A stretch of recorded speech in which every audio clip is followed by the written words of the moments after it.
Welcome back to your English classroom with your English teacher Himanshi ma'am. Today is your lecture number 4 for the chapter Conjunctions.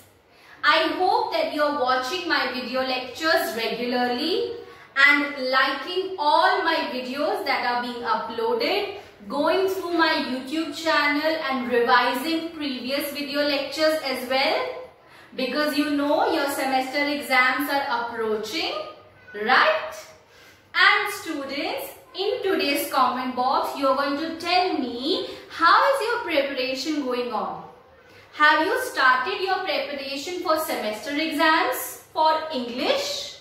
Which chapter are you revising currently, or if you are still on completing pending work?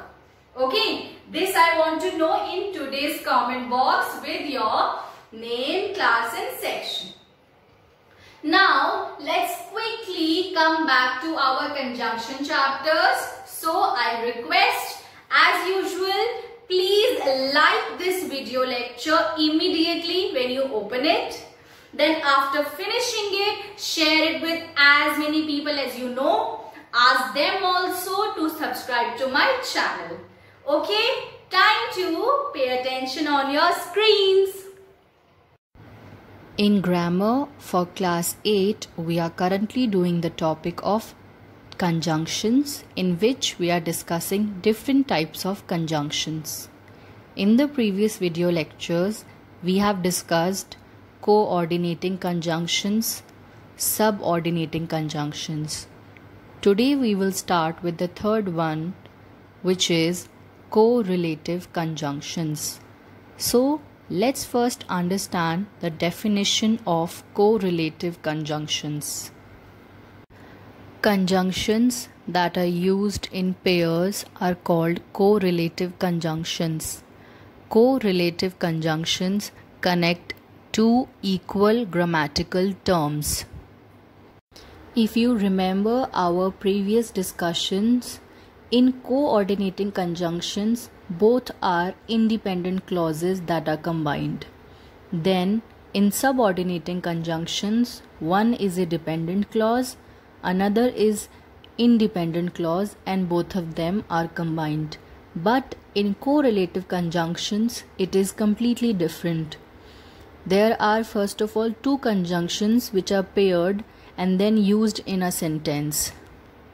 Some of the most famous correlative conjunctions are both and, not only but also, either or, neither nor, though, yet, although, yet. So you can see correlative means pairing conjunctions also. From this we can understand that certain things just belong together, like correlative conjunctions which work together in pairs and cannot be used separately to join words or phrases that carry equal importance in sentences, meaning the different parts in a sentence will be of equal importance and equal weightage, but they will be required to join, and for joining them you will use pairing conjunctions, or you can call them correlative conjunctions.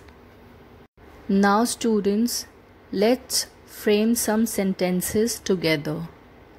Both and.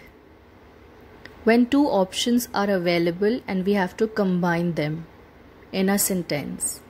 Both the office and the library are open. Not only but also. This is used when you have to create emphasis on two different parts in one sentence. Kim is not only kind, but she is also smart. Either or. This is one of the very commonly used correlative conjunction, which I am sure you people have been using yourself without even realizing that it's actually a correlative conjunction. Either or is used when option is available and there are two choices. I can either bake cookies or buy a cake. Next, neither nor, just the opposite of either and or. Neither nor is used when there are two options but both of them are not available. Mark is neither a singer nor an actor. So these were some examples of correlative conjunctions to make you understand it in a better and easier way. I have posted a few examples in this video lecture for you to read and understand the uses of correlative conjunctions. Please note down some of these examples in your fair registers.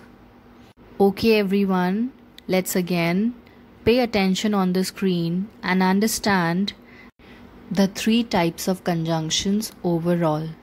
So in this chapter, we have first understood what do we mean by a conjunction. Then we have discussed some commonly used conjunctions and how to frame sentences with them. Then we started the discussion regarding types of conjunctions. We started with coordinating conjunctions, in which we got to know that these are the conjunctions which are used for joining two separate independent clauses, meaning two clauses having equal weightage and equal importance combined together for making a full sentence.